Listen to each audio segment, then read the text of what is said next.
Je te présente ma place préférée de Vienne, aussi bien pour l'ambiance, l'architecture et l'agencement de celle-ci. À toute heure de la journée, on peut s'y trouver à l'ombre ou au soleil. On peut s'y asseoir et surtout, on a toujours de nouvelles choses à découvrir en observant. Waouh! En effet, il y a beaucoup de bars au milieu de ce si vieux monument. On se croit au temps des Romains, mais en même temps, on n'y est pas du tout. Oui, on y mélange histoire et modernité. À la fois, on a un pas dans le passé, tout comme on a un pas dans notre histoire. Alors, raconte-moi l'histoire de cet immense bâtiment en pierre qui me rappelle, je ne sais plus pourquoi, les Romains. Il me rappelle les reconstitutions des temples des forums romains, où nous trouvons les ruines à Rome, ou les temples grecs que l'on peut trouver à Athènes.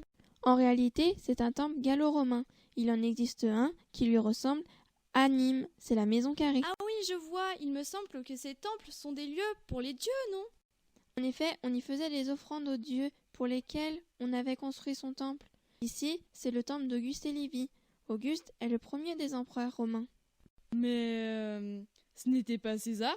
Eh bien non, César ne fut jamais empereur, mais fut consul. C'est son successeur, Octave, qui prit le titre d'empereur romain pour la première fois de l'histoire de Rome et qui est devenu Auguste, ou plus exactement, Imperator Caesar Divi Filius Augustus. Il fera édifier de nombreux monuments, dont la première muraille de Vienne. Pour le remercier, on dédia à lui et sa femme le temple, d'où le temple d'Auguste et Livie. De son vivant, Auguste affectionna beaucoup la ville de Vienne, qui était la capitale gallo-romaine.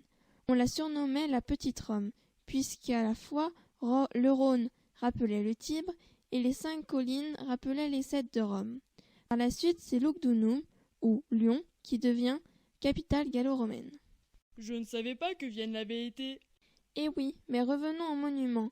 On sait désormais pourquoi il a été construit, mais maintenant je vais te raconter son histoire. Quelle est-elle? Le temple fut édifié aux alentours de 20-10 avant notre ère. Le temple se trouvait sur le forum de la ville de Vienne. Ce forum s'étendait jusqu'au jardin de Cybèle, exactement comme la ville de Rome comptait de nombreux forums. La ville gallo-romaine de Vienne en avait un aussi. Essaie un peu d'imaginer la grandeur de cette place, du forum, avec tous ces gallo-romains marchant autour du temple. En effet, c'est incroyable, cela devait être fantastique. Et tout à fait banal en même temps. Tout comme nous, cela faisait partie de leur quotidien.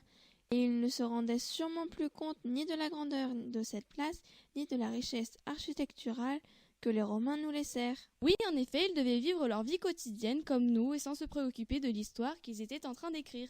Par contre, j'ai déjà visité les forums romains à Rome, mais tout est en ruine.